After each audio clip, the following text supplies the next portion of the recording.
Si je vous dis Stephen King, Bollywood et inspiration David Lynch, vous me répondez quoi?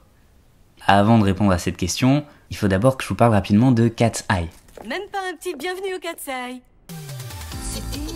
Ça fait un sacré bail. On vous dérange pas, j'espère? Non, pas cette version-là. Plutôt Cat's Eye, le film d'anthologie réalisé par Lewis Teague, est sorti en 1985. Et si le nom de Lewis Teague vous dit quelque chose, c'est sûrement grâce à ses deux films les plus célèbres, Cujo en 1983 et Le Diamant du Nil en 1985 lui aussi. Cat's Eye a adapté deux nouvelles de Stephen King présentes dans le recueil Danse macabre, et le troisième segment avait été écrit spécialement pour le film.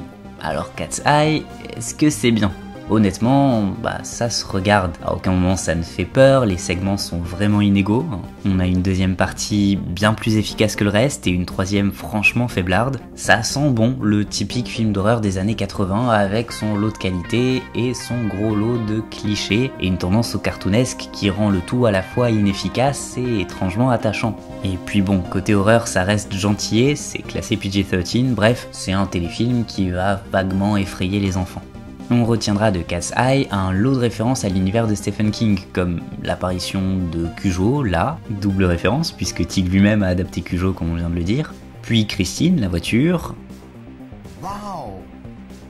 Un personnage ici qui regarde Dead Zone, une protagoniste qui lit Cimetière, là, et puis plus subtil, ici le numéro de Penthouse de 1976 sur lequel a été publié pour la première fois la nouvelle dont est tiré ce segment. Ah, et puis une utilisation assez drôle de Every Breath You Take, dont les paroles sont quand même parfaitement adaptées au récit. Mais à part ça, je dirais que Cat's Eye est anecdotique dans la très longue liste des adaptations de Stephen King. Faut dire que l'auteur a tellement été adapté qu'il semble difficile de se démarquer. De Palma, Toby Hooper, Romero, Kubrick, Cronenberg, Bryan Singer, on ne compte plus les grands qui s'y sont collés avec plus ou moins de réussite.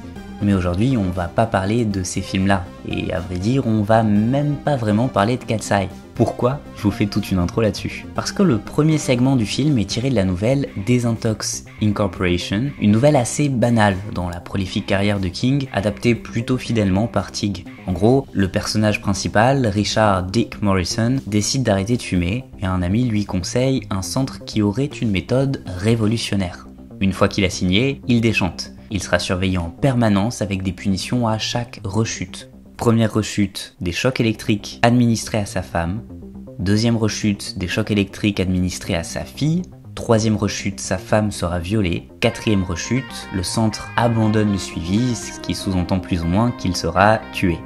On va donc suivre Dick qui découvre l'ampleur de la surveillance, résiste, fait une rechute et arrête de fumer. À la fin du récit, le patron du centre lui fixe un poids à atteindre et Dick plaisante en lui demandant ce qu'il risque. Donati, le méchant, rigole en lui disant qu'il coupera le petit doigt de sa femme s'il n'y arrive pas. Tout va pour le mieux, dans le meilleur des mondes, jusqu'au dernier plan lors duquel Dick découvre que la femme de son ami, celui-là même qui lui a conseillé cette thérapie, n'a plus de petit doigt. Au final, ça donne un segment sympathique mais pas mémorable, même si l'on retrouve certaines thématiques vraiment chères à Stephen King, l'addiction, la culpabilité et un personnage principal qui met en danger sa famille par égoïsme, et j'en passe. Mais il se trouve que Desintox Incorporation a inspiré un cinéaste autrement plus brillant que Teague pour un film autrement plus passionnant, et c'est de ça qu'on va parler aujourd'hui. Je m'appelle Clem, bienvenue dans Cinescope.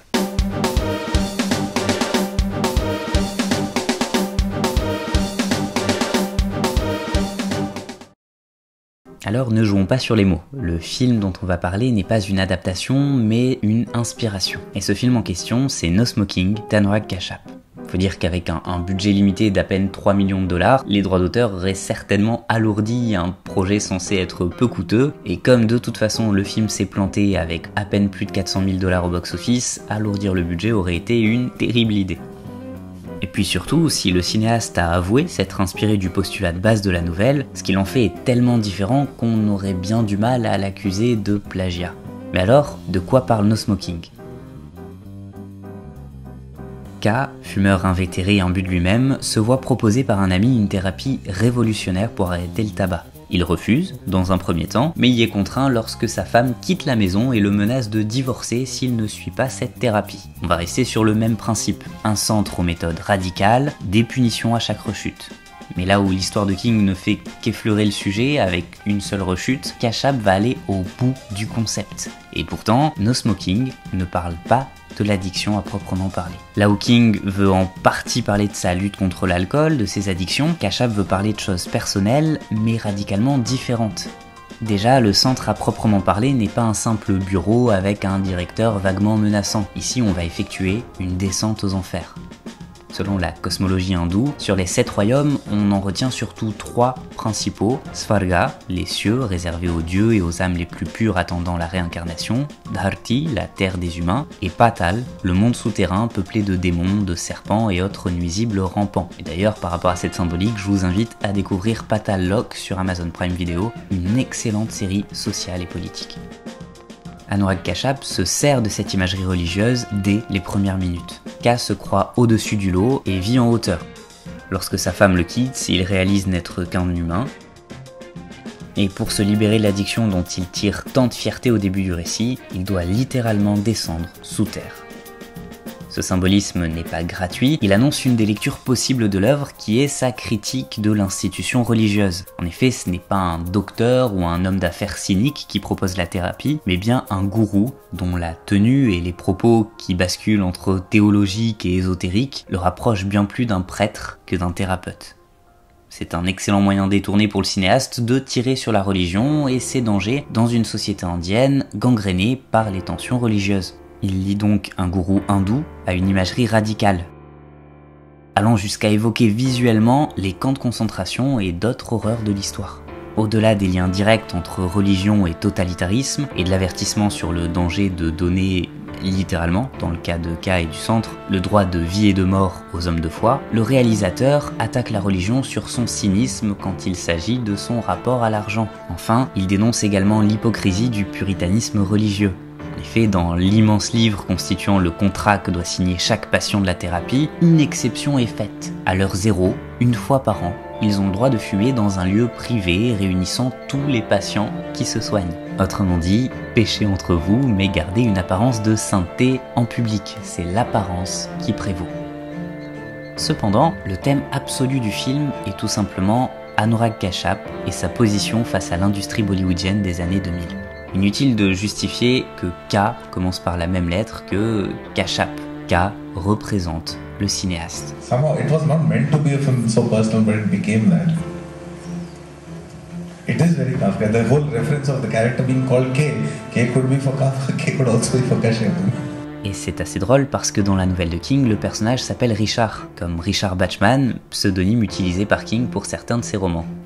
Un nom qui ne vous dit rien forcément puisque cette personne n'existe pas. Un fantôme? Mais non, pas un fantôme, je veux dire, c'est un pseudonyme. Encore ces sales bêtes? Et pour mieux comprendre la position du cinéaste indien au moment où il fait le film, il nous faut un peu de contexte.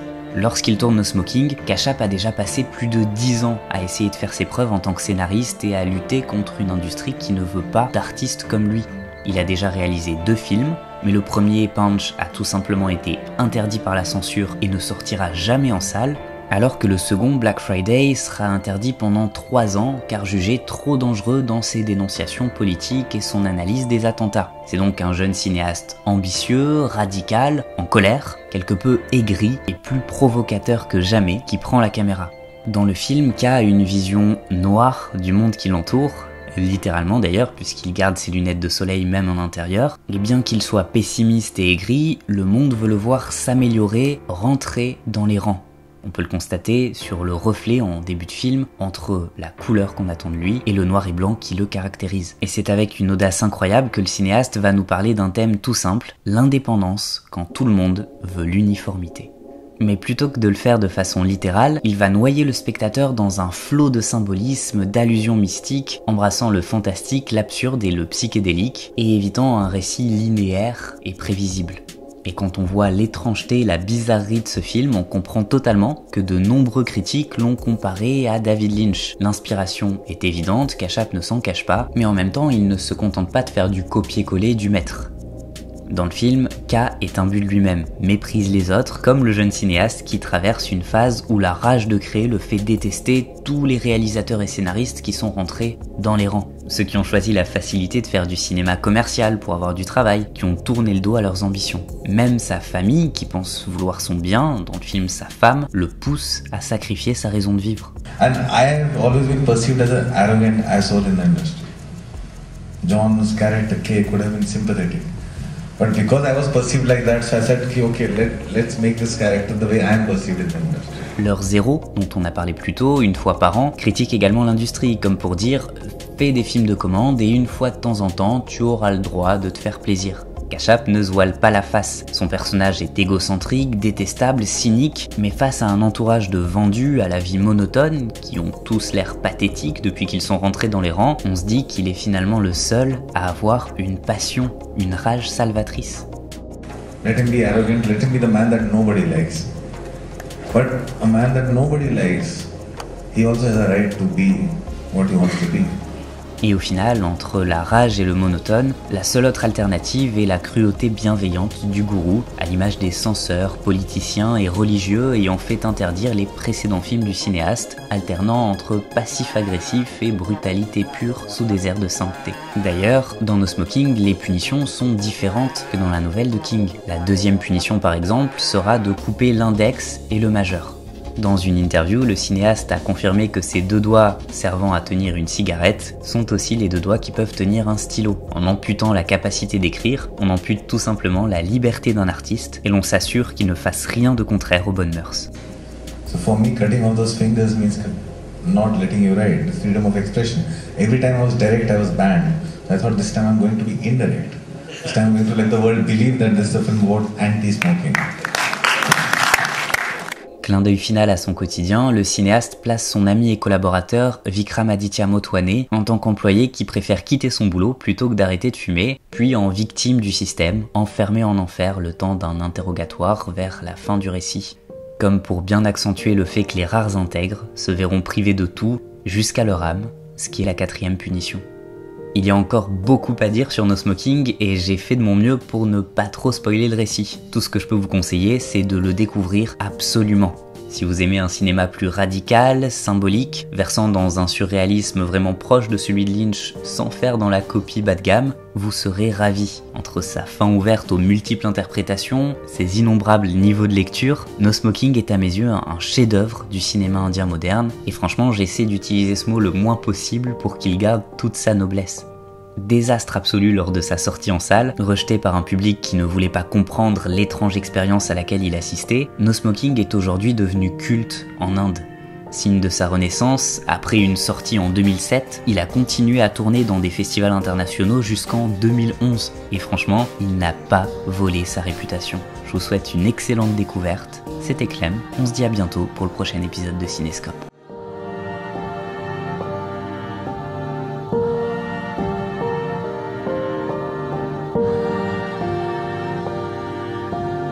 Thank you.